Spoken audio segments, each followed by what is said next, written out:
இப்போ நீங்க பார்த்துட்டு இருக்க இந்த சிசிடிவி ஃபுட்டேஜை ரொம்ப தெளிவா பாருங்க. ஒரு வீட்டுக்கு முன்னாடி ஒரு ஆட்டோ போயிட்டு இருக்கு. கரெக்டா அந்த வீட்டுக்கிட்டே நின்று அந்த வீட்டை கிராஸ் பண்ணாம மறுபடியும் யூ டர்ன் போட்டுட்டு அந்த ஆட்டோ வந்திருக்கு.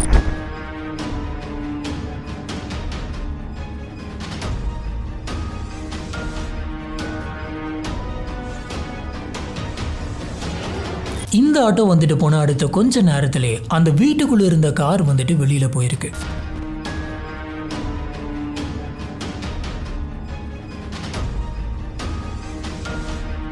இப்ப இந்த ஆட்டோ வந்துட்டு போனதுக்கும் அவங்க வீட்டுக்குள்ள இருக்கக்கூடிய அந்த கார் வெளியில வந்ததுக்கும் இடையில அந்த வீட்டுக்குள்ள வந்து பாத்தீங்கன்னா பயங்கர மோசமான ஒரு விஷயம் நடந்திருக்கு. லைஃப் அப்படிங்கறதே அன்பிரடிக்டபிளான ஒரு விஷயம் தான். அடுத்த நிமிஷம் என்ன நடக்க போகுது அப்படிங்கிறது யாருக்குமே தெரியாது. ஆனா யாருடைய இமேஜினேஷனுக்குமே எட்டாத மாதிரி ஒரு விஷயம் நடக்கிறப்ப அந்த சிச்சுவேஷனை எப்படி ஹேண்டில் பண்ண முடியும்?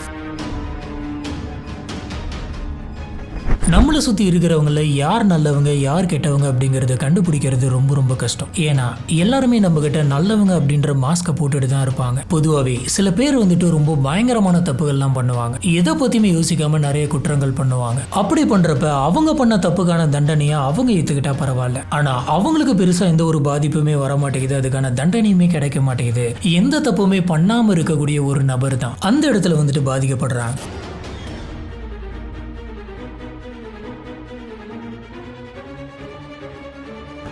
இப்படிப்பட்ட ஒரு கேஸை பற்றி தான் இன்னைக்கு நம்ம பார்க்க போகிறோம். நம்மளோட சேனலில் நம்ம கிரைம் ஹாரர் மிஸ்ட்ரி அப்படின்னு சொல்லிட்டு நிறைய டாபிக்ஸ் வந்து கவர் பண்ணிட்டு இருக்கோம். உங்களுக்கு இந்த வீடியோஸ்லாம் பிடிச்சிருந்தது அப்படின்னு சொன்னால் மறக்காம லைக் பண்ணுங்க, நம்மளோட சேனலுக்கு சப்போர்ட் பண்ணி சப்ஸ்கிரைப் பண்ணுங்க. குஜராத் சூரத் இங்க இருக்கக்கூடிய ஒரு பாப்புலரான சிட்டி தான் டைமண்ட் சிட்டி. இங்க சர்ஜன் சொசைட்டி அப்படின்னு சொல்லி ஒன்று இருக்கு. இது நிறைய பணக்காரங்க வாழக்கூடிய ஒரு பகுதி. இங்க தான் ஜரிவாலா அப்படின்னு சொல்லி ஒரு குடும்பம் இருந்தது. அந்த குடும்பத்தில் ஒரு நபர் தான் டிஷிட். இந்த டிஜிட்டுக்கு கல்யாணம் ஆயிடுச்சு. அவங்களோட ஒய்ஃபோட பேர் வந்துட்டு வெல்சி. இவங்க ரெண்டு பேருக்கு ஒரு வயசில் இருக்கக்கூடிய ஒரு அழகான பெண் குழந்தை இருக்கு. இந்த டிஷிட் வந்துட்டு டெக்ஸ்டைல் பிசினஸ் பண்றாரு. அந்த டெக்ஸ்டைல் பிசினஸ் வந்துட்டு ரொம்பவே சூப்பரா போகுது. அந்த பிசினஸ் மூலமா இவங்களுடைய குடும்பத்துக்கு நிறைய பணம் வந்துட்டு இருக்கிறதுனால இவங்களுக்கு பணத்துக்கு பஞ்சமே இல்லை அப்படின்னு சொல்லலாம். இப்படி இருக்கிறப்ப தான் 27 ஜூன் 2016 நைட் ஒரு 11 மணி இருக்கும். அந்த சொசைட்டில தங்கி இருக்கக்கூடிய மக்கள் எல்லாருமே நல்லா படுத்து தூங்கிட்டு இருந்தாங்க. அப்ப திடீர்னு யாரோ ஒருத்தங்க கத்துற மாதிரியான சத்தம் வந்துட்டு இவங்க எல்லாருக்குமே கேட்குது. இந்த சத்தத்தினால தூக்கத்துல இருந்து எந்திரிச்ச பல பேர் வந்து பாத்தீங்கன்னா என்னாச்சுன்னு தெரியல அப்படின்னு பயப்பட ஆரம்பிச்சாங்க. யார் இப்படி கத்திக்கிட்டு இருக்கா, அதுவும் எல்லாருமே தூங்குற இந்த சமயத்துல, என்னது இது அப்படின்னு சொல்லி யோசிச்சுக்கிட்டே எல்லாருமே வீட்டை விட்டு வெளில வராங்க. இப்படி எல்லாருமே வெளியில வந்து பார்த்தப்ப இந்த சத்தம் வந்துட்டு அங்க இருக்கக்கூடிய டிஷிட்டோட வீட்டுல இருந்தா வருது அப்படின்னு தெரியுது. இந்த சொசைட்டில முழுக்க முழுக்க பணக்காரங்க மட்டும்தான் இருக்காங்க. அதுவும் போக ஒவ்வொருத்தரோட வீடுமே ரொம்ப பெருசு. ஒரு வீட்டுல இருந்து இன்னொரு வீட்டுக்கு நடுவில் வந்து பாத்தீங்கன்னா நிறையவே டிஸ்டன்ஸ் இருக்கும். அப்படி இருந்துமே பக்கத்து வீட்டுக்காரங்களுக்கு இவங்க கத்துறது கேக்குது அப்படின்னா இந்த வீட்டுக்குள்ள இருந்து கத்துற அந்த நபர் வந்துட்டு எவ்வளவு சத்தமா கத்திருப்பாங்க அப்படின்றத பாத்துக்காங்க. இப்ப அக்கம் பக்கத்தில் இருக்கிறவங்க எல்லாருமே டிஷிட்டோடைய வீட்டை பாக்குறாங்க. அந்த வீட்டுடைய கேட் வந்துட்டு ஓபன்ல இருக்கு. என்னது இது, நைட் டைம்ல போயிட்டு இப்படி ஓபன் பண்ணி வச்சுட்டு போயிருக்காங்க, உள்ளாரையுமே யாரையுமே காணுமே அப்படின்ற மாதிரி யோசிச்சுக்கிட்டே இவங்க அத்தனை பேருமே டிஷிட்டோடைய வீட்டுக்குள்ள போக ஆரம்பிக்கிறாங்க. இவங்க எல்லாருமே வீட்டுக்குள்ள போன அந்த சமயமே உள்ள இருந்து பயங்கரமா கத்துற மாதிரியான சத்தம் கேட்டுக்கிட்டே தான் இருக்கு. இந்த வீட்டுக்குள்ள அப்ப இருந்து அக்கம் பக்கத்தில் இருந்தவங்க அத்தனை பேருமே இந்த சத்தம் எங்க இருந்து வருது அப்படின்னு சொல்லி யோசிச்சுக்கிட்டே அந்த சத்தம் வர இடத்துக்கு போறாங்க. அது ஹாலை தாண்டி இருக்கக்கூடிய ஒரு பெட்ரூம். இந்த ரூம்குள்ள இருந்தா சத்தம் கேக்குது அப்படின்னு சொல்லி அந்த ரூம் வந்துட்டு ஓபன் பண்ணிட்டு உள்ள போறாங்க. இப்படி உள்ள போனா அத்தனை பேருக்குமே வந்து பாத்தீங்கன்னா பயங்கரமான ஷாக் ஒண்ணு காத்துக்கிட்டு இருக்கு. என்னன்னா அந்த பெட்ரூமுடைய பெட்ல வந்துட்டு டிஷிட் வந்துட்டு ரொம்ப மோசமான முறையில கொடூரமா ரத்த வெள்ளத்துல இறந்து கிடந்தாரு. இதை பார்த்து அத்தனை பேருமே வந்துட்டு மிரண்டு போயிட்டாங்க. நீங்கள் நல்லா யோசிச்சு பாருங்க, நல்லா படுத்து தூங்கிட்டு இருக்கிறப்ப பக்கத்து வீட்டில் ஒரு சத்தம் கேட்டு என்னடா இந்த சத்தம் இப்படி கேட்குது அப்படின்ட்டு நீங்கள் அந்த ரூம்குள்ளே போய் பார்க்குறப்ப ஒருத்தங்க ரத்த வெள்ளத்தில் இறந்து கிடக்குறாங்க அப்படின்னா எப்படி இருக்கும்? இவங்க எல்லாருமே ரூம்குள்ளே வந்ததுக்கு அப்புறமே கத்துற சத்தம் வந்துட்டு கேட்டுட்டு இருந்தது. ஆனால் அந்த ரூம்குள்ளே யாருமே இல்லை. டிஷிட்டோடைய சடலம் மட்டும்தான் வந்து பார்த்தீங்கன்னா கிடந்திருக்கு. இவங்க எல்லாருமே எங்கேருந்து குரல் வந்துச்சு அப்படின்னு கேட்டுட்டு இருந்த அந்த சமயம் தான் அந்த பெட்ரூம்குள்ளே இருக்கக்கூடிய பாத்ரூம் கதவை யாரோ பலமாக தட்டுற மாதிரி இருக்கு. காப்பாத்துங்க காப்பாத்துங்க அப்படின்னு குரல் கேட்குது. இப்போதான் சுற்றி இருக்கிறவங்க அத்தனை பேருமே அந்த பாத்ரூமுடைய டோரை வந்துட்டு ஓபன் பண்ணி விட்டுருக்காங்க. டிஷிட்டோட ஒய்ஃப் வந்து பாத்தீங்கன்னா அந்த பாத்ரூம்குள்ள இருந்திருக்காங்க. அந்த பாத்ரூமை சாத்தி யாரோ ஒருத்தங்க வெளியில தாழ்பால் போட்டிருக்காங்க. இதனாலதான் டிஷிட்னால அந்த பாத்ரூமை விட்டு வெளியில வர முடியல. இவங்க அடிச்சு பிடிச்ச அந்த பாத்ரூமை வந்துட்டு ஓபன் பண்ணி விடுறாங்க. உள்ளார டிஷிட்டோட ஒய்ஃபான வெல்சிலி வந்துட்டு பாத்ரூம்ல இருந்து வெளியில வராங்க. அவங்களுடைய ஒரு வயசு கை குழந்தைய கையிலே பிடிச்சிக்கிட்டு வராங்க. இப்படி வெளியில வந்த இவங்க அந்த பெட்ரூம்ல இறந்து கிடக்கிற அவங்களுடைய ஹஸ்பண்ட் டிஷிட்டை பார்த்து பயங்கரமா கதறி கதறி அழுகிறாங்க. இப்ப டிஷிட்டுக்கு என்னாச்சு? டிஷிட்டோட ஒய்ஃபான வேல்சிலிக்கு தாயும் அவங்களுடைய 1 வயசு குழந்தையும் பாத்ரூம்குள்ள போட்டு வெளியில தாழ்பால் போட்டது யாரு? மொத்தத்துல இந்த கேஸ்ல வந்துட்டு என்ன நடந்தது? நம்மளுடைய சேனல்ல வந்துட்டு கிரைம் ஹாரர் மிஸ்ட்ரி அப்படின்னு சொல்லி நிறைய டாபிக்ஸ் கவர் பண்ணிட்டு இருக்கோம். உங்களுக்கு நம்மளோட வீடியோஸ் எல்லாம் பிடிச்சிருக்கு அப்படின்னு சொன்னா மறக்காம லைக் பண்ணுங்க, நம்மளோட சேனலை சப்போர்ட் பண்ணி சப்ஸ்கிரைப் பண்ணுங்க. ஹலோ ஃப்ரெண்ட்ஸ், நான் உங்க சாமி. Welcome to the spot.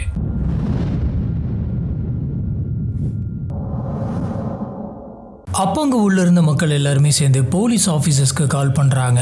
இந்த கால் வந்து அடுத்த கொஞ்ச நேரத்தில் போலீஸ் ஆஃபீஸர்ஸ் அந்த இடத்துக்கு வராங்க. இப்படி போலீஸ் ஆஃபீஸர்ஸ் வந்தப்போ வில்சி வந்துட்டு பயங்கரமாக அழுதுட்டு இருந்தாங்க. போலீஸ் ஆஃபீஸர்ஸ் முடிஞ்ச வரைக்கும் சமாதானம் சொல்லி பார்த்துருக்காங்க. இவங்க என்னமா நடந்துச்சு அப்படின்னு கேட்குறாங்க. ஆனால் வில்சி கிட்ட இருந்து எந்த ஒரு பதிலுமே வரல. அவங்க பயங்கரமாக அழுதுட்டு இருந்தாங்க. சரி, இந்த சமயத்தில் நம்ம கேட்கறது சரிப்பட்டு வராது, முதல்ல அவங்க நார்மல் ஆகட்டும், அதுக்கப்புறம் பார்த்துக்கலாம் அப்படின்ட்டு விட்டுறாங்க.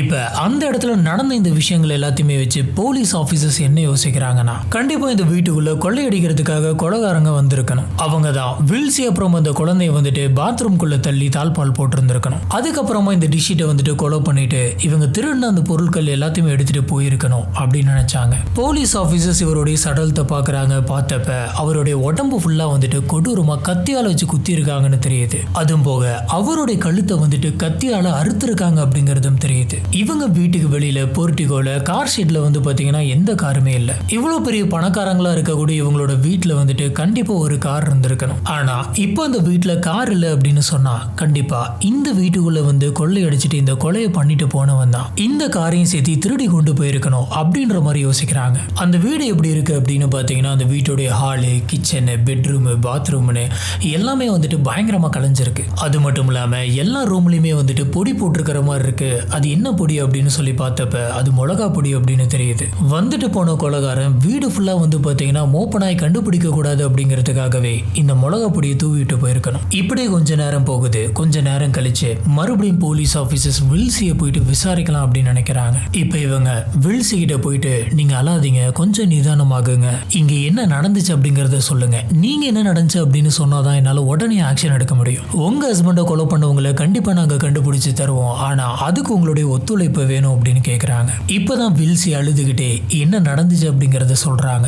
எனக்கு கொஞ்சம் உடம்பு சரியில்லாம இருந்துச்சு சார், அதனால என்னுடைய ஹஸ்பண்ட் வந்துட்டு என்ன ஹாஸ்பிட்டலுக்கு கூட்டிட்டு போனாரு. நாங்க ஹாஸ்பிட்டல்லாம் போயிட்டு செக்அப் பண்ணிட்டு மறுபடியும் நைட்டு வீட்டுக்கு வந்தோம். அப்ப போலீஸ் ஆபீசர், நீங்க வீட்டுக்கு வந்த அந்த நேரம் டைம் என்ன அப்படின்னு கேக்குறாங்க. வில்சி கொஞ்ச நேரம் யோசிச்சுட்டு, மணி வந்துட்டு ஒரு 10:30 கிட்ட இருக்கும் சார் அப்படின்ற மாதிரி சொல்றாங்க. நாங்க வீட்டுக்குள்ள வந்தோம், வந்துட்டு ரெஃப்ரெஷ் ஆயிட்டு இருந்தோம். அந்த சமயத்துல திடீர்னு யாரோ ஒருத்தங்க வெளியில காலிங் பெல் அடிக்கிற சத்தம் கேட்டுச்சு. இந்நேரத்துல யார் வந்து காலிங் பெல் அடிக்கிறா அப்படின்னு சொல்லி நான் யோசிச்சுக்கிட்டே நான் அந்த கதவு கிட்ட போயிட்டு அந்த டோரை ஓபன் பண்ணேன்.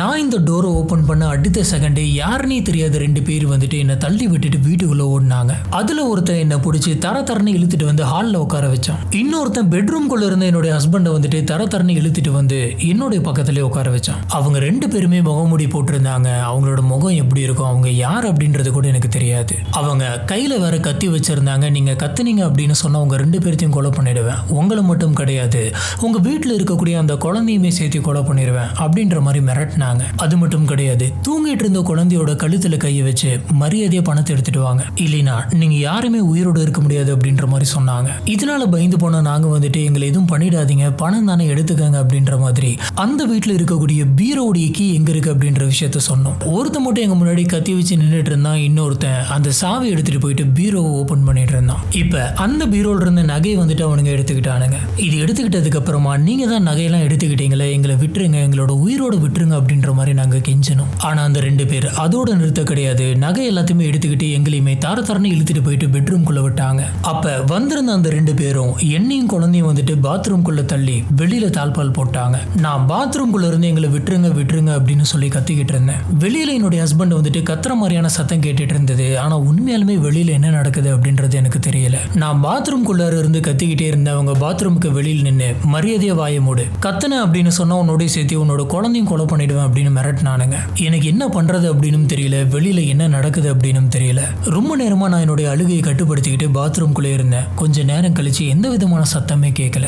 வெளியில அந்த கொலைகாரனுங்களாம் இருக்கானுங்க செத்துட்டாங்களா இல்லை தப்பிச்சு ஓடிட்டாங்களா அப்படின்ற எதுவுமே தெரியல. நான் கத்தி பார்த்தேன், எனக்கு எந்த விதமான ரிப்ளையும் வரல. சரி, அவங்க 2 பேரும் வீட்டை விட்டு தப்பிச்சிட்டாங்க போல இருக்கு. நம்ம கத்தி அக்கம் பக்கத்தில் இருக்கவங்களை கூப்பிடலாம் அப்படின்னு சொல்லி தான் நான் விடாம கத்திக்கிட்டே இருந்தேன். கொஞ்ச நேரம் கழிச்சு பக்கத்துல தங்கி இருந்தவங்க அத்தனை பேருமே வந்து இந்த பாத்ரூம் கதவை ஓபன் பண்ணப்பதான் என்னோட ஹஸ்பண்ட் டிஷிட்டு வந்துட்டு ரத்த வெள்ளத்துல இறந்து கிடக்கிறத பார்த்தேன். என்னால் இந்த விஷயத்தை தாங்கிக்கவே முடியல. அவர் இல்லாம நான் எப்படி இருக்க போறேன்னு தெரியல. இப்பதான் எங்களுக்கு குழந்தை பிறந்து 1 வருஷம் ஆயிருக்கு, அதுக்குள்ள வந்துட்டு அவர் இறந்துட்டாரு. அநியாயமா இப்படி பணத்துக்காக கொலை பண்ணிட்டானுங்களே அப்படின்ற மாதிரி அழுதுருக்காங்க. இப்போ போலீஸ் என்ன யோசிக்கிறாங்கன்னா, எதுக்காக வில்ஸ்லி அப்புறம் அந்த குழந்தைய மட்டும் எதுவுமே பண்ணாம அந்த கொலைகாரன் இவங்களோட ஹஸ்பண்டை மட்டும் கொலை பண்ணிட்டு போயிருக்கணும். அதுவும் அந்த வீட்டுக்குள்ள அவங்க கொள்ளையடிக்கிறதுக்காக தான் வந்திருக்காங்க அப்படின்னு சொன்னா அவங்க எதிர்பார்த்த பணம் நகை எல்லாமே கிடைச்சதுக்கு அப்புறமும் எதுக்காக டிசிட்டை வந்துட்டு கொலை பண்ணிட்டு போகணும். உடனடியாக போலீஸ் ஆஃபீஸர் வந்துட்டு இந்த உடம்பை பிரேத பரிசோதனைக்கு அனுப்பி வைக்கலாம் அப்படின்னு பிளான் பண்றாங்க. மேற்கொண்டு இந்த வீட்டை கம்ப்ளீட்டா சர்ச் பண்றதுக்காக ஃபாரன்சிக் டிபார்ட்மெண்ட்டையுமே அந்த வீட்டுக்கு வர வைக்கிறாங்க. அடுத்த கொஞ்ச நேரத்தில் வந்து ஃபாரன்சிக் டீம் வந்துட்டு அந்த வீட்டுடைய பெட்ரூம், பாத்ரூம், கிச்சன் ஒரு இடம் விடாம தேடுறாங்க. ஏன்னா அந்த கொலைகாரனுங்க வந்துட்டு இது எல்லாத்தையுமே தொட்டிருக்காங்க அப்படின்ற பட்சத்தில் கண்டிப்பா அவங்களோட ஃபிங்கர் பிரிண்ட் இருக்கும் அப்படின்ற மாதிரி பார்த்தாங்க. போலீஸ் ஆஃபீஸர்ஸ்க்கு அந்த வீட்டுக்குள்ள இருந்து சில ஃபிங்கர் பிரிண்ட்ஸ் எல்லாம் கிடைச்சது. ஆனா அந்த ஃபிங்கர் பிரிண்ட் எல்லாமே இறந்து போன டிஷிட்டோடது, வில்ஸ்லியோடது, அப்புறம் அவங்களுடைய ஃபேமிலியில் இருக்கவங்களோடது. இதை தவிர ஸ்ட்ரேஞ்சர்ஸோட ஃபிங்கர் பிரிண்ட் அப்படின்னு சொல்லி எதுவுமே கிடைக்கல. இதுக்கப்புறமா போலீஸ் ஆஃபீஸர்ஸ் வில்சியோடைய அக்கம் பக்கத்தில் இருந்தவங்க அத்தனை பேர்த்துக்கிட்டேயுமே இந்த ஃபேமிலி எப்படி, முக்கியமா வில்சி எப்படி, இவங்களோட வீட்டுக்கு வெளியில வீட்டுக்குள்ள எதனாச்சும் சண்டை நடக்கிற மாதிரி நீங்க பார்த்திருக்கீங்களா அப்படின்ற மாதிரிலாம் இன்வெஸ்டிகேட் பண்றாங்க. ஆனா எவ்வளவு விசாரிச்சுமே போலீஸ் ஆஃபீஸர்ஸ்க்கு இந்த கேஸ்ல வேற எந்த ஒரு க்ளூவுமே கிடைக்கல. இந்த சமயம் தான் போலீஸ் ஆஃபீஸர்ஸ் ஒரு விஷயத்தை நோட் பண்ணாங்க. வில்சி வந்து போலீஸ் ஆஃபீஸர்ஸ் கிட்ட சொல்றப்ப இந்த வீட்டுல இருந்த பணம், நகை எல்லாத்தையுமே எடுத்துட்டு போயிட்டாங்க அப்படின்னு சொன்னாங்க. ஏன் என்னுடைய கழுத்தில் இருக்கக்கூடிய நகையை கூட அவங்க புடுங்கிக்கிட்டு போயிட்டாங்க அப்படின்ற மாதிரி சொன்னாங்க. ஆனா இறந்து கிடக்கிற டிஷிட்டோடைய கழுத்துல வந்து பாத்தீங்கன்னா ஒரு கோல்டு செயின் இருந்திருக்கு. அது மட்டும் கிடையாது, அவரோட கையில வந்து பாத்தீங்கன்னா பயங்கர காஸ்ட்லியான ஒரு வாட்ச் போட்டிருக்காரு. கொள்ளையடிக்கிறதுக்காக அந்த வீட்டுக்குள்ள வந்தவங்க, அந்த வீட்டுக்குள்ள இருக்கக்கூடிய பொருளை கொள்ளையடிச்சுட்டு போனவங்க எதுக்காக இவருடைய கோல்டு செயினும் அவருடைய காஸ்ட்லிஸ்ட் வாட்சுமே எடுக்காம போனாங்க. அது மட்டும் இல்ல, பெட்ரூம்ல இருந்து இவருடைய சடலத்துக்கு பக்கத்திலே வந்து பாத்தீங்கன்னா ஒரு டேபிள் இருந்திருக்கு. அந்த டேபிள் இவருடைய பர்ஸ் இருந்திருக்கு.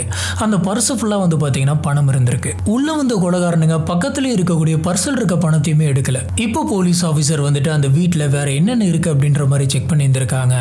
அந்த வீட்டுக்குள்ள அவங்க எடுத்துட்டு போன அந்த நகையோட, அவங்க எடுத்துட்டு போன அந்த பணத்தோட நிறைய பணம் வந்துட்டு அந்த வீட்டுக்குள்ள அப்படியே இருந்திருக்கு. இன்னும் வந்து பாத்தீங்கன்னா நிறைய நகை அந்த வீட்டுக்குள்ள இருந்திருக்கு. அதுவும் ரொம்பவே ஓப்பனா, ரொம்ப அக்சசிபிளாவே இருந்திருக்கு. ஆனா அதை எதையுமே வந்துட்டு அவங்க எடுத்துட்டு போல. இப்ப இவங்க கொள்ளையடிச்சுட்டு போன அந்த பீரோல இருந்த அந்த நகை வந்து பாத்தீங்கன்னா ஒரு 70,000-80,000 தான் இருக்குமா. இந்த மாதிரியான ஒரு சின்ன அமௌண்ட்டுக்கு ஒரு 70,000-80,000க்காக எதுக்கு இப்படி ஒரு கொலை பண்றாங்க அப்படின்ற மாதிரி இவங்க யோசிக்கிறாங்க. இப்படி இந்த இன்சிடென்ட்ல நிறைய விஷயங்கள் போலீஸ் ஆபீசர்ஸ்க்கு டவுட்டா இருக்கு. அவங்களுடைய மொத்த சந்தேகமும் வந்து பாத்தீங்கன்னா வில்சி பக்கம் திரும்புது. இதனால போலீஸ் ஆபீசர்ஸ் வில்சிய மறுபடியும் கூப்பிட்டு வச்சு தனியா விசாரிக்கிறாங்க. என்ன நடந்துச்சுன்னு சொல்லுங்க, நீங்க சொல்றது எங்களுக்கு சந்தேகமா இருக்கு அப்படின்னு சொல்றாங்க. இப்ப வில்சி இதுக்கு முன்னாடி போலீஸ் ஆபீசர்ஸ் கிட்ட என்னென்ன சொன்னாங்களோ அதே தான் திரும்பி அப்படியே சொல்லியிருக்காங்க. இப்போ போலீஸ் ஆபீசர் வந்துட்டு, நீங்க எல்லாருமே ஜாயின்ட் ஃபேமிலியா, எல்லாருமே ஒன்னா ஒரே வீட்டில் தானே தங்கியிருந்தீங்க, இந்த சம்பவம் நடக்கிற அன்னைக்கு வீட்டில் இருக்கக்கூடிய மற்றவங்களாம் எங்க அப்படின்ற மாதிரி கேட்குறாங்க. அதுக்கு வில்சி, இந்த ஃபேமிலியில் இருக்கக்கூடிய அப்பா, அம்மா, சிஸ்டர் இவங்க எல்லாருமே சேர்ந்து ஒரு ட்ரிப்புக்கு பிளான் பண்ணியிருந்தாங்க. இது ஒரு ஆப்பிரிக்கா ட்ரிப்பு. அதனால குடும்பத்தில் இருந்தவங்க அத்தனை பேருமே வந்துட்டு அந்த ட்ரிப்புக்காக போயிட்டாங்க அப்படின்னு சொல்றாங்க. இப்போ போலீஸ் ஆபீசர், சரி எல்லாருமே போயிட்டாங்க, நீங்க ஏன் போல அப்படின்னு கேட்குறாங்க. இந்த ட்ரிப்புக்கு போகலாம் அப்படின்னு நினைச்ச சமயத்தில் வந்து பார்த்தீங்கன்னா எனக்கு கொஞ்சம் உடம்பு சரியில்லாமல் போயிடுச்சு, என்னால் டிராவல் பண்ண முடியும் அப்படின்னு எனக்கு தோணல. அதனால தான் நான் வந்துட்டு அந்த ட்ரிப்பில் கலந்துக்காம அன்னைக்கு வீட்டிலே இருந்துட்டேன். நான் மட்டும் அன்னைக்கு வீட்டில் இருந்து குழந்தைய தனியாக பார்த்துக்க முடியாது அப்படிங்கிறதுனால அன்னைக்கு என்னுடைய ஹஸ்பண்டான டிஷிட்டும் அந்த ட்ரிப்புக்கு போகாமல் கேன்சல் பண்ணிடுறாரு. மேற்கொண்டு அன்னைக்கு அவர் ஆஃபீஸ் கூட போக கிடையாது, என் கூட தான் இருந்தார் அப்படின்னு சொல்கிறாங்க. இப்போ போலீஸ் ஆஃபீஸர் வந்துட்டு, சரி சம்பவம் நடந்த அன்னைக்கு என்னென்ன நடந்துச்சு அப்படிங்கிறத மறுபடியும் சொல்லுங்க அப்படின்னு கேட்குறாங்க. அதுக்கு வில்சி வந்துட்டு, என்ன நடந்துச்சு அப்படிங்கறத நான் அன்னைக்கே சொல்லிட்டேன், நீங்க எத்தனை தடவை திருப்பி கேட்டுட்டே இருப்பீங்க அப்படின்றாங்க. அதுக்கு ஆபீசர்ஸ், நாங்க எத்தனை தடவை கேட்டாலும் நீங்க சொல்லணும், அது உங்களுடைய கடமை அப்படின்னு சொல்றாங்க. இப்போ வில்சி கிட்ட விசாரிச்ச அந்த சமயத்துல அடுத்தடுத்த தடவை இதை பத்தி கேட்கிறப்ப ஒவ்வொரு தடவை வந்து பாத்தீங்கன்னா டீட்டெயில ஒவ்வொரு மாதிரி மாத்தி சொல்ல ஆரம்பிக்கிறாங்க. இதனால போலீஸ் ஆபீசர்ஸ் ஸ்ட்ரெயிட்டாவே உங்களுக்கும் இந்த கொலைக்கும் எதனாச்சும் சம்பந்தம் இருக்கா அப்படின்ற மாதிரி கேட்கறாங்க. அதுக்கு வில்சி வந்துட்டு, என்ன சார் சொல்றீங்க, எனக்கும் இதுக்கு எந்த விதமான சம்பந்தமும் இல்லை. சொல்ல போனா இந்த வீட்டுல நான் ரொம்ப ரொம்ப சந்தோஷமா இருக்கேன், எனக்கு நான் ஹஸ்பண்ட் இருக்காரு, ஒரு குழந்தை இருக்கு. அதுவும் போக இந்த வீட்டுல இருக்கக்கூடிய யாருமே வந்துட்டு என்கிட்ட மோசமா நடந்துக்கிறது கிடையாது. எல்லாருமே என்கிட்ட ரொம்பவே அன்பா பாசமா தான் நடந்துக்கிறாங்க. இப்படி இருக்கிறப்ப நான் எதுக்காக சார் இந்த மாதிரியான ஒரு விஷயத்த பண்ணணும் அப்படின்ற மாதிரி சொல்றாங்க. ஆனா இந்த சமயம் போலீஸ் ஆபீசர்ஸ்க்கு வில்சி மேல இருந்த சந்தேகம் வந்து பாத்தீங்கன்னா இன்னுமே ஸ்ட்ராங் ஆகுது. அதுக்கான காரணம் இந்த டாபிக் எடுத்து பேசின அந்த சமயத்துல அவங்க பெருசா வருத்தப்பட கிடையாது. அதுக்கு மாறா கை கால்லாம் வந்துட்டு நடுங்குற மாதிரி, வேர்த்து கொட்டுற மாதிரி, பயப்படுற மாதிரி பண்ணிருக்காங்க. இப்போ போலீஸ் ஆபீசர் வந்துட்டு நீங்க எங்க கிட்ட இருந்து தப்பிக்க முடியாது, உங்களுக்கு எதிரான ஸ்ட்ராங்கான எவிடன்ஸ் எல்லாத்தையுமே கலெக்ட் பண்ணி வச்சுட்டு தான் உங்ககிட்ட நாங்க உட்காந்து பேசிக்கிட்டு இருக்கோம். நீங்க என்னென்ன பிளான் பண்ணீங்க, யார் கூட சேர்ந்து பிளான் பண்ணீங்க அப்படின்ற எல்லா டீட்டெயிலுமே எங்களுக்கு தெரியும் அப்படின்ற மாதிரி சொல்றாரு. உண்மையாலுமே போலீஸ் ஆபீசர்ஸ்க்கு ஸ்டார்டிங்லேயே வந்து பாத்தீங்கன்னா ஒரு சிசிடிவி ஃபுட்டேஜ் கிடைச்சிருக்கும். அந்த ஃபுட்டேஜ் வந்து பாத்தீங்கன்னா இவங்க ஹஸ்பண்ட் அண்ட் ஒய்ஃப் வந்து அன்னைக்கு ஹாஸ்பிட்டல் போயிட்டு மறுபடியும் அந்த வீட்டுக்குள்ள போன உடனே அடுத்த கொஞ்ச நேரத்துல இவங்க வீட்டுக்கு வெளியில வந்து பாத்தீங்கன்னா ஒரு ஆட்டோ வந்திருக்கும். அந்த ஆட்டோ நேரா போகாம கரெக்டா இவங்களோட வீட்டுக்கிட்ட போயிட்டு மறுபடியும் திரும்பி வந்திருக்கும்.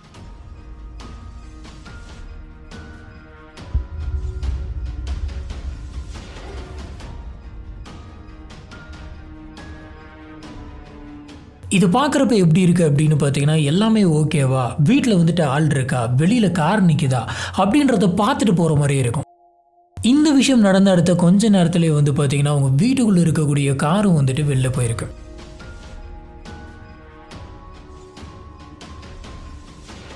இதை வச்சு பார்க்குறப்ப அன்னைக்கு அந்த வீட்டுக்குள்ளே வந்து கொள்ளையடிச்சிட்டு இந்த கொலையை பண்ணிட்டு போன அந்த 2 பேருமே அந்த வீட்டுக்குள்ளே இருக்கக்கூடிய காரையை திருடிட்டு தான் வெளில போயிருக்காங்க அப்படின்னு தெரியுது. ஆனால் போலீஸ் ஆஃபீஸருக்கு ஒரு ஆட்டோ வந்துட்டு போயிருக்கு, அவங்க வீட்டில் இருக்கக்கூடிய கார் வெளியில் போயிருக்கு அப்படின்றது மட்டும்தான் தெரியும். மற்றபடி அந்த வீடியோ குவாலிட்டி வந்துட்டு ரொம்ப ரொம்ப மோசமாக இருந்ததுனால நம்பர் பிளேட் யாரோடையது அப்படின்னு எந்த டீட்டெயிலுமே தெரியல. அன்னைக்கு வந்துட்டு போனால் அந்த ஆட்டோவுடைய நம்பரே தெரியாமல் அந்த ஆட்டோவை கண்டுபிடிக்கணும் அப்படின்றது ரொம்ப ரொம்ப ரொம்ப கஷ்டம். சொல்லப்போனால் அதுக்கு பாசிபிளே கிடையாது. போலீஸ் ஆஃபீஸர்ஸ்க்கு இந்த கேஸ்ல வில்ஸே கனெக்ட் பண்ற மாதிரியான எந்த ஒரு க்ளூமே கிடையாது. ஆனா போலீஸ் ஆபீசர்ஸ்க்கு லாஜிக்கா வந்து பாத்தீங்கன்னா வீட்டுக்குள்ள இருந்த வில்ஸி மேல தான் சந்தேகமா இருக்கு. இப்போ இவங்க கிட்ட விசாரிக்கிறப்ப இதை வச்சு விசாரிச்சு எதனாச்சும் உண்மை தெரியுதான்னு பார்க்கலாம் அப்படின்ற மாதிரி சும்மா போட்டு வாங்கியிருக்காங்க. இன்வெஸ்டிகேஷன் பண்ணிட்டு இருந்த அந்த சமயத்துல இந்த சிசிடிவி ஃபுட்டேஜ் எல்லாம் எடுத்து காமிச்சு பாத்தியா நீ மாட்டிக்கிட்ட, நீங்க என்னென்ன பிளான் பண்ணிருக்கீங்க, யாரு கூட பிளான் பண்ணிருக்கீங்கன்ற எல்லாமே எங்களுக்கு தெரியும் அப்படின்ற மாதிரி சும்மா சொல்றாங்க. இந்த ஃபுட்டேஜை பார்த்ததுக்கு அப்புறமா வில்ஸிக்கு வந்துட்டு பயம் வந்துருது. சரி நம்மளை பத்தின எல்லாம் உண்மையும் தெரிஞ்சிருச்சு போல இருக்கு, சொல்ல போனா அன்னைக்கு வந்தவங்களே அரெஸ்ட் பண்ணிட்டாங்க போல இருக்கு,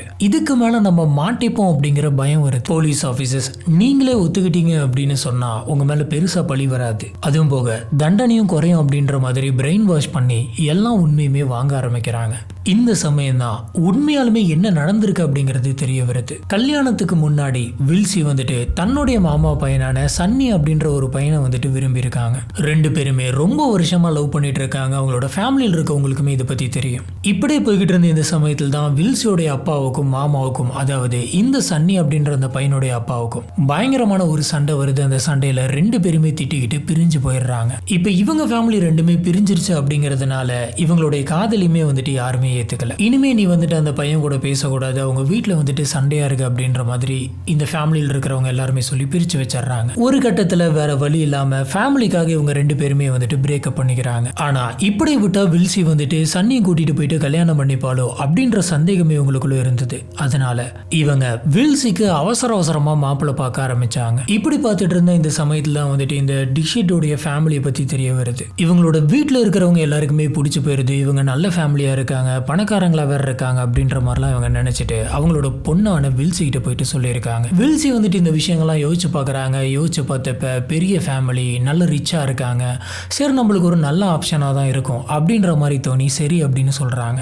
அதனால இவங்க சன்னியை மறந்துட்டு இவங்க தான் இனிமேல் நம்மளுடைய லைஃப் அப்படின்னு சொல்லி டிஷிட்டை கல்யாணம் பண்ணிக்கிறாங்க. சொல்லப்போனா டிஷிட் அப்புறம் வில்சி இவங்க 2 பேருமே வந்துட்டு ரொம்ப ரொம்ப சந்தோஷமா வாழ்ந்துருக்காங்க. இவங்க வீட்டில் வந்துட்டு பணத்துக்கு பஞ்சமே இல்லை, பணத்துக்கு மட்டும் கிடையாது, கேருக்கும் பஞ்சம் இல்லை. ஏன்னா வில்சியோட ஹஸ்பண்டான டிஷிட் வந்து பாத்தீங்கன்னா அந்த லெவலுக்கு கேர் எடுத்து அவங்களோட ஒய்ஃபை வந்துட்டு பார்த்துப்பாராம். இவங்களோட லைஃப் வந்து பாத்தீங்கன்னா ஒரு பக்கம் ரொம்பவே சந்தோஷமா போயிட்டு இருந்தது. அப்படியே இன்னொரு பக்கம் வந்தீங்கன்னா சன்னியை வந்துட்டு நம்ம தனியா விடக்கூடாது, அவனுக்குமே வந்துட்டு ஒரு கல்யாணத்தை பண்ணி வைக்கணும் அப்படின்னு சொல்லி குடும்பத்தில் இருக்கிறவங்க அத்தனை பேருமே சேர்ந்து சன்னிக்கு கல்யாணம் பண்ணி வைக்கிறாங்க. ஆனா கல்யாணம் பண்ணி வச்சதுல இருந்தே வந்து பாத்தீங்கன்னா அவருக்கும் அவருடைய ஒய்ஃபுக்கும் வந்துட்டு எக்கச்சக்கமான பிரச்சனைகள் போயிட்டு இருந்தது. இந்த பிரச்சனையோட இதுக்கு மேல நம்ம வாழ முடியாது, நம்ம பிரிஞ்சிடலாம் அப்படின்ற மாதிரி முடிவு பண்ண இவங்க 2 பேருமே சேர்ந்து டைவர்ஸ் வாங்கிட்டு பிரிஞ்சிடுறாங்க. இப்ப பிரிஞ்சு தனியா வாழ்ந்துட்டு இருந்த இந்த சமயத்துல சன்னிக்கு வந்துட்டு வில்சியோடைய ஞாபகம் வந்திருக்கு. நம்ம வில்சியவே கல்யாணம் பண்ணியிருந்தோம் அப்படின்னு சொன்னா கண்டிப்பா நம்மளுக்கு எந்த விதமான பிரச்சனையுமே வந்திருக்காது அப்படின்ற மாதிரி யோசிக்கிறாரு. இப்ப இவருக்கு என்ன தோணுது அப்படின்னு பாத்தீங்கன்னா வில்சி கிட்ட பேசணும் அப்படின்னு தோணுது. ஆனா வில்சியோடைய புது நம்பர் இவர்கிட்ட இல்ல. இதுக்கு முன்னாடி இவங்க எல்லாருமே ஃபேமிலி தான் அப்படிங்கிறதுனால இவருடைய ஃபேமிலி ஃப்ரெண்ட்ஸ் கிட்டலாம் போயிட்டு விசாரிக்கிறாரு. ஆனா அந்த ஃபேமிலி ஃப்ரெண்ட்ஸ்லாம் என்ன பண்ணிடுறாங்க அப்படின்னு பார்த்தீங்கன்னா வில்சி வந்துட்டு இப்போதான் ஒரு லைஃப்குள்ள என்டர் ஆகி சந்தோஷமா வாழ்ந்துட்டு இருக்கா, அதை ஸ்பாயில் பண்ண வேணாம், நீ வந்துட்டு அவகிட்ட பேச வேணாம், நீ தயவு செஞ்சு விட்டுரு அப்படின்னு சொல்லி யாருமே அவனுக்கு நம்பர் தரல. இப்போ சன்னிக்கு என்ன தோணுது அப்படின்னு பார்த்தீங்கன்னா இவங்க எல்லாருமே ஒரே ஃபேமிலி அப்படின்றதுனால கண்டிப்பா வில்சி வந்துட்டு எதனாச்சும் ஒரு ஃபேமிலி ஃபங்க்ஷன்ல வந்து கலந்துப்பா. அந்த சமயம் அவளை பார்த்து அவகிட்ட பேசி அவளோட ஃபோன் நம்பரை வாங்கிக்கலாம் அப்படின்ற மாதிரி யோசிக்கிறான். அதனால அவங்க வீட்டில் நடக்கக்கூடிய சின்ன சின்ன ஃபங்க்ஷனுக்கு கூட கரெக்டாக போயிட்டு முன்னாடி நின்றுவானா. எல்லா ஃபங்க்ஷன்லையுமே போய் பார்த்துருக்கான். ஆனால் எங்கேயுமே வந்துட்டு வில்சி வரல. அதுக்கான காரணம் என்ன அப்படின்னு பார்த்தீங்கன்னா அவங்களுக்கு அப்பதான் குழந்தை பிறந்திருக்கு, அந்த குழந்தைய பார்த்துக்கணும் அப்படின்றதுனால அவங்க எந்த ஃபங்க்ஷனுமே அட்டன் பண்ணாமலே இருந்தாங்க. இப்படி இருக்கிற ஒரு சமயத்தில் தான் இவன் ஃபேஸ்புக்லாம் வந்துட்டு நோண்ட ஆரம்பிச்சான். நோண்டிட்டு இருந்தப்ப வில்சியோட அக்கௌண்ட்டுக்குள்ள போயிட்டு அது மூலியமா நம்பரை வந்துட்டு எடுக்கிறான். இப்படி எடுத்தவன் இம்மிடியட்டா வில்சிக்கு கால் பண்ணி பேசியிருக்கான். சன்னி வந்துட்டு வில்சி கிட்ட பேச ஆரம்பிச்சதுல இருந்தே லவ் பண்ற டோன்லேயே தான் வந்துட்டு பேசிக்கிட்டு இருந்திருக்கான். ஆனா வில்சிக்கு வந்துட்டு அந்த மாதிரியான மோட்டோ கிடையாது. வில்சி வந்துட்டு இந்த சன்னியை வெறும் ஃப்ரெண்டா மட்டும்தான் பார்த்திருக்காங்க. ஆனா சன்னி வந்துட்டு இது இப்படி விட கிடையாது. மறுபடியும் அப்ப என்ன நடந்துச்சு தெரியுமா, இப்ப என்ன நடந்துச்சு தெரியுமா, அப்ப நம்ம 2 பேரும் இப்ப இருந்தோம்ல, இப்படி பேசிக்கிட்டோம்ல அப்படின்ற மாதிரி பழைய மெமரிஸ் எல்லாத்தையுமே ஒன்னா தூண்டி இருக்கான். இப்படி தூண்டினதுல ஒரு கட்டத்துல வில்சிக்குமே வந்துட்டு சன்னி ரொம்ப பிடிக்க ஆரம்பிச்சிருது. அப்பையில இருந்தே இவங்க 2 பேருமே போன் கால்ஸ்ல அதிக நேரம் பேசிக்க ஆரம்பிக்கிறாங்க. ஒரு தடவை நம்ம மீட் பண்ணலாம் அப்படின்ற மாதிரி பிளான் பண்ணிருக்காங்க. அந்த ஒண்ணு வந்துட்டு 2 தடவையா இருக்கு. அதுக்கப்புறம் எக்கச்சக்கமான தடவை. இன்னும் சொல்ல போனா டெய்லியுமே வந்துட்டு இவங்க வெளியில போயிட்டு டைம் ஸ்பெண்ட் பண்ண ஆரம்பிக்கிறது, தியேட்டர் போறது, இந்த மாதிரியான விஷயங்கள்லாம் பண்ண ஆரம்பிக்கிறாங்க. இப்படி இவங்க கண்டினியூஸா மீட் பண்ணிக்க ஆரம்பிக்கிறாங்க. இந்த சமயம் தான் சன்னி வந்துட்டு வில்சி கிட்ட இன்னும் எத்தனை நாள் தான் நம்ம இந்த மாதிரி ஒளிஞ்சு மீட் பண்றது, நம்ம எல்லாரும் கண்ணு முன்னாடியுமே ஒன்னா வாழணும் அப்படின்னு சொல்றாங்க. இந்த விஷயம் வந்துட்டு வில்சிக்கு அப்ப புரியல. இப்ப சன்னி உன்னுடைய ஹஸ்பண்டான டிஷிட் மட்டும் இல்ல அப்படின்னு சொன்னா நம்ம 2 பேருமே ரொம்ப சந்தோஷமா வாழலாம். நமக்கு குறுக்க நிக்கிறது டிஷிட் மட்டும்தான், நம்ம டிஷிட்டை கொலை பண்ணிடலாம் அப்படின்ற மாதிரி சொல்றான். இதை கேட்ட வில்சி வந்து பாத்தீங்கன்னா நியாயமா ஷாக் ஆயிருக்கணும். ஆனா அவங்க அந்த மாதிரி ஆகாம அதுதான் கரெக்ட், என்னோட ஹஸ்பண்ட் மட்டும் இல்ல அப்படின்னு சொன்னா நம்ம 2 பேருமே ஒன்னா சேர்ந்திருக்கலாம் அப்படின்னு சொல்றாங்க. இப்ப சன்னியோடைய பிளானே என்ன அப்படின்னு பாத்தீங்கன்னா டிஷிட்டை வந்துட்டு எப்படியாச்சும் கொலை பண்ணிட்டோம் அப்படின்னு சொன்னா அவங்க குடும்பத்தில் இருக்கிறவங்க எல்லார்த்திட்டையுமே போயிட்டு நானும் தனியாக தான் இருக்கேன், வில்சியுமே வந்துட்டு தனியாக தான் இருக்கா, நாங்கள் 2 பேருமே அப்பயே சேர்ந்து கல்யாணம் பண்ணியிருந்தா எங்களுக்கு இந்த பிரச்சனையே இருந்திருக்காது, இப்பயும் ஒன்று கேட்ட பேரில் 2 பேர்த்தோட வாழ்க்கையுமே கேள்விக்குறியா இருக்கு, நாங்கள் 2 பேருமே ஒன்றா சேர்ந்து இப்பயாச்சும் கல்யாணம் பண்ணிக்கிறோம் அப்படின்ற மாதிரி சொல்லிடலாம். இப்படி மட்டும் நம்ம சொன்னோம் அப்படின்னா கண்டிப்பாக நம்மளோட ஃபேமிலியில் இருக்கவங்க ஆமா இவங்க சொல்றதுதான் சரி அப்படின்னு சொல்லி இவங்க 2 பேருக்கும் கல்யாணம் பண்ணி வச்சிருவாங்க அப்படின்னு சொல்றான். இதை கேட்ட வில்சிக்கு இது கரெக்டாக மட்டும் பட கிடையாது, இது ஒரு சூப்பரான பிளான் அப்படின்னு தோணி இருக்கு. இப்போ டிஷிட்டை வந்துட்டு கொலை பண்ணலாம் அப்படின்ற மாதிரி பிளான் பண்ணியிருக்காங்க. ஆனா இந்த கொலை எங்க வச்சு பண்ணலாம் அப்படின்றத இவங்க முடிவு பண்ணல. டிஷிட்டோடைய கம்பெனியில வச்சு பண்ணலாமா, இல்ல ரோட்ல வச்சு பண்ணலாமா, இல்ல கடத்திட்டு போயிட்டு பண்ணலாமா அப்படின்ற மாதிரிலாம் யோசிக்கிறாங்க. கடைசியா இவங்க வீட்டிலே வச்சு பண்ணலாம், வீட்டில் வச்சு கொலை பண்ணாதான் நம்ம யாருக்கிட்டையுமே மாட்ட மாட்டோம் அப்படின்ற மாதிரி யோசிக்கிறாங்க. ஆனா இவங்களோட ஃபேமிலி வந்துட்டு ஜாயின்ட் ஃபேமிலி அப்படிங்கிறதுனால அந்த வீட்டுல அவங்க குடும்பத்தில் இருக்கிற அத்தனை பேருமே ஒன்னா தான் இருப்பாங்க. சரி நம்ம கரெக்டான சந்தர்ப்பம் வர வரைக்கும் வெயிட் பண்ணலாம் அப்படின்ற மாதிரி இவங்க 2 பேருமே ஹோல்ட் பண்ணி வச்சிருக்காங்க. இப்படி இருந்த இந்த சமயத்தில் தான் வீட்டில் இருந்த அத்தனை பேருமே ஆப்பிரிக்கா போகலாம், அங்கே இருக்கக்கூடிய பிளேசஸ் போயிட்டு நம்ம சுற்றி பார்த்துட்டு வரலாம் அப்படின்ற மாதிரி ஒரு பெரிய டூர் பிளான் ஒன்று போடுறாங்க. இந்த விஷயத்தை இவங்க வந்துட்டு சன்னி கிட்ட போயிட்டு சொல்லியிருக்காங்க. சன்னி வந்துட்டு இதுதான் கரெக்டான டைம், இந்த ட்ரிப்புக்கு நீ போகாத, மற்றவங்க எல்லாருமே போகட்டும், அதே மாதிரி உன்னோட ஹஸ்பண்டையுமே போக விடாது அப்படின்ற மாதிரி சொல்லியிருக்கான். இதை கேட்ட வில்சி வந்துட்டு சரி நான் உடம்பு சரியில்லை அப்படின்னு சொல்லிட்டு வீட்டில் இருந்துடுறேன், நான் வீட்டில் இருந்தேன் அப்படின்னு சொன்னா கண்டிப்பாக என்னுடைய ஹஸ்பண்ட் வந்துட்டு குழந்தைய தனியாக அவளால் பார்த்துக்க முடியாது அப்படின்னு சொல்லிட்டு அவரும் வீட்டில் தான் இருப்பாரு, அதனால நம்ம இந்த சந்தர்ப்பத்தை யூஸ் பண்ணிக்கலாம் அப்படின்ற மாதிரி சொல்லியிருக்காங்க. இவங்க எதிர்பார்த்த மாதிரி எனக்கு உடம்புலாம் வந்துட்டு பயங்கர டயர்டா இருக்கு, உடம்பு சரியில்லைன்னு நினைக்கிறேன், நீங்க போயிட்டு வாங்க, டிக்கெட் கேன்சல் பண்ண வேணாம் அப்படின்ற மாதிரி சொல்லிட்டு வில்சி மட்டும் அன்னைக்கு வீட்டில் இருக்காங்க. இவங்க எதிர்பார்த்த மாதிரி வில்சி வந்துட்டு குழந்தைய வச்சுட்டு தனியா இருக்க முடியாது, நானும் பக்கத்துல இருந்து பாத்துக்கிறேன் அப்படின்னு சொல்லிட்டு அவங்களுடைய ஹஸ்பண்டான டிஷிட்டும் வந்துட்டு அன்னைக்கு வீட்டில் தான் இருந்திருக்காரு. சொல்ல போனா அன்னைக்கு அவரு டூருக்கும் போக கிடையாது, அவருடைய கம்பெனிக்கும் போக கிடையாது, இவங்க வீட்டில் தனியா கஷ்டப்படுவாங்க அப்படின்ற ஒரே காரணத்துக்காக அன்னைக்கு இவங்க கூடவே இருந்திருக்காரு. இப்போ இந்த சன்னி வந்து பாத்தீங்கன்னா 2 பேர்த்த ரெடி பண்ணி இந்த கொலையை நம்ம எக்ஸிக்யூட் பண்ணிடலாம் அப்படின்ற மாதிரி நினைக்கிறான். ஆனா இவன் எங்கெங்கயோ போயிட்டு தேடி பார்த்திருக்கான். பெருசா இந்த கொலை பண்றவங்க அடியாளுங்க இந்த மாதிரிலாம் அவனுக்கு கிடைக்கல. அதனால நம்மளே முகமூடி போட்டு வந்துடலாம் அப்படின்ற மாதிரி இவன் யோசிக்கிறான். இந்த சன்னி வந்து பாத்தீங்கன்னா அவனுக்கு தெரிஞ்ச ஒரு டிரைவரை பேசி இந்த மாதிரி நீ எனக்கு ஹெல்ப் பண்ண அப்படின்னு சொன்னா உனக்கு நிறைய காசு தரேன் அப்படின்ற மாதிரி பிரெயின் வாஷ் பண்ணி கூட்டிட்டு வரான். இப்பதான் சம்பவம் நடந்த அன்னைக்கு இவங்க பிளான் பண்ண மாதிரி வில்சி வந்துட்டு எனக்கு உடம்பு சரியில்லை அப்படின்ற மாதிரி வீட்டுல இருந்துக்கிறாங்க. இவங்க அவங்களுக்கு உடம்பு முடியல வலிக்குது அப்படின்னு சொல்லி பண்ண பர்ஃபார்மன்ஸ் நம்ம தீக்ஷித் நீ ஏன் இவ்வளவு கஷ்டப்படுறவா நம்ம உடனே டாக்டர் போய் பாத்திரலாம் அப்படின்னு சொல்றாங்க. அதுக்கு வில்சி வந்துட்டு இல்ல டாக்டர்லாம் வேணாம் நாளைக்கு சரியா போயிடும் அப்படின்னு சொல்றாங்க. ஆனா டிஷிட் வந்துட்டு கேட்கவே இல்லை. வில்சி மேல இருந்த அக்கறையினால இதை உடனடியே பார்த்தாகணும் அப்படின்னு சொல்லிட்டு அந்த கார்ல அவங்கள ஹாஸ்பிட்டலுக்கு கூட்டிட்டு போறாரு. இப்படி கூட்டிட்டு போயிட்டு செக்அப் எல்லாம் பண்ணி முடிச்சுட்டு டேப்லெட்ஸ் எல்லாம் வாங்கிட்டு மறுபடியும் வீட்டுக்குள்ள போன அடுத்த நிமிஷமே இவங்க இப்ப வரலாம் இதான் கரெக்டான டைம் அப்படின்னு சொல்லிட்டு மெசேஜ் பண்ணிருக்காங்க. என்ன இருந்தாலும் டிஷிட் முன்னாடி வில்சினால போன் கால் பண்ணி எல்லாம் பேச முடியாது அப்படிங்கறதுனால மெசேஜ் மட்டும் பண்ணிட்டு அவங்களோட மொபைலை வந்துட்டு வச்சுட்டு போயிடுறாங்க. இப்ப வெளியில இவங்களுடைய கார் நிக்குதா அப்படின்னு பாக்குறதுக்காக தான் ஃபர்ஸ்ட் அந்த ஆட்டோ வந்திருக்கு. நிக்குது அப்படின்னு தெரிஞ்ச உடனே இதான் கரெக்டான டைம் அப்படின்னு சொல்லிட்டு மறுபடியும் அந்த ஆட்டோ வந்துட்டு போயிருக்கு. வில்சிக்கு வந்துட்டு அவங்க 2 பேருமே வருவாங்க அப்படின்றது நல்லாவே தெரியும். அதனால அந்த வீட்டோட டோரை வந்துட்டு லாக் பண்ணாமலே திறந்து வச்ச மாதிரி வந்திருக்காங்க. ஒண்ணுமே தெரியாம மேல இருக்கக்கூடிய பெட்ரூம்ல டிஷிட் கூட இருந்திருக்காங்க. இந்த சமயம் தான் வெளியில இருக்கிறவங்க காலிங் பெல் அடிக்கிறாங்க. யார் இந்த நேரத்துல காலிங் பெல் அடிக்கிறா அப்படின்ற மாதிரி ஒண்ணுமே தெரியாத மாதிரி இந்த வில்சி வந்துட்டு கீழே இறங்கி வந்து அந்த டோரை திறக்கிற மாதிரி சீன் போட்டிருக்காங்க. ஆனா உண்மை என்ன நடந்துச்சு அப்படின்னு பாத்தீங்கன்னா டோரை திறந்துட்டு வெளில வரும்போது அவன் மேலதான் இருக்கான் அப்படின்னு சொல்லி இவங்க தான் கை காட்டி இருக்காங்க. இப்ப அந்த பெட்ரூம்குள்ள போன இவங்க டிஷிட் வந்துட்டு இருக்கிறத பார்த்த உடனே 2 பேருமே போட்டு அடின்னு அடிக்கிறானுங்க. அவனுங்க எடுத்துட்டு வந்த கத்தி எடுத்துட்டு வந்து சரமறைய குத்துறானுங்க வில்சியோடைய கண்ணுக்கு முன்னாடியே. கடைசியா அவங்க ஹஸ்பண்டோடைய கழுத்தையுமே வந்துட்டு அறுத்திருக்கானுங்க. இதுல வந்து பாத்தீங்கன்னா நமக்கு என்ன நடந்துச்சு ஏது நடந்துச்சு உண்மையா இங்க என்ன பிரச்சனை அப்படின்றது எதுவுமே தெரியாம டிஷிட் அநியாயமா இறந்து போறாரு. அந்த வீட்டுல இருந்து வில்சி வந்துட்டு கொள்ளையடிக்கிறதுக்காக உள்ளார வந்தவங்க இந்த கொலையை பண்ணிட்டு போயிட்டாங்கன்னு ஃப்ரேம் பண்ண நினைச்சாங்க. இதனால ஒரு லாக்கர்ல இருந்த பணத்தை மட்டும் எடுத்து மீதி ஒரு 1-2 நகையை மட்டும் எடுத்து அவங்க கையில கொடுத்து இது நீங்க எடுத்துட்டு போயிருங்க அப்படின்னு சொல்லியிருக்காங்க. மேற்கொண்டு டிஷிட்டோடைய கார் கீயையும் இவங்க தான் எடுத்து தந்திருக்காங்க. இது எல்லாத்தையுமே எடுத்துக்கிட்டு இந்த 2 பேரும் வந்து பாத்தீங்கன்னா அந்த கார் அங்கிருந்து எடுத்துக்கிட்டு கிளம்பிடுறாங்க. இப்ப இவங்க பண்ண தப்பு என்ன அப்படின்னு பாத்தீங்கன்னா வீட்டுல இருக்கக்கூடிய நகை பணம் அப்படின்னு சொல்லி முழுசா எடுத்து தராம கொஞ்சம் எடுத்து தந்தது தான். அடுத்தது இறந்து போன டிஷிட் வந்து பாத்தீங்கன்னா கண்ணாடி கூட கழட்ட கிடையாது. கண்ணாடி போட்டிருக்க மாதிரி இறந்திருக்காரு. அவரு போட்டிருந்த செயின் அவரோட சடலத்துக்கு கொஞ்சம் பக்கத்திலே ஒரு டேபிள்ல இருந்த பர்ஸ் அதில் இருந்த பணம் இதெல்லாம் பார்த்த போலீஸ் ஆபீசருக்கு இங்க இருந்து தான் சந்தேகமே ஆரம்பிக்குது. அது மட்டும் இல்லாம அந்த 2 பேர் எடுத்துட்டு போன அந்த கார் வந்து பாத்தீங்கன்னா கொஞ்சம் தூரத்துக்கு பக்கத்துல தனியா நின்றுட்டு இருந்திருக்கு. இந்த கார் வந்துட்டு டிஷிட்டோடைய கார் தான் அப்படிங்கறதையும் போலீஸ் ஆபீசர்ஸ் கன்ஃபார்ம் பண்றாங்க. பொதுவாக வீட்டுல இருக்கக்கூடிய எல்லா பணத்தையும் எடுக்க கிடையாது. அவர் போட்டிருக்க நகை பர்சுல இருக்க பணம் எல்லாமே அப்படி இருக்கு. மேற்கொண்டு எடுத்துட்டு போன காரையுமே வந்துட்டு இவங்க திருட கிடையாது. இதுல இருந்தே அவங்களுடைய மோட்டோ வந்துட்டு பணம் இல்ல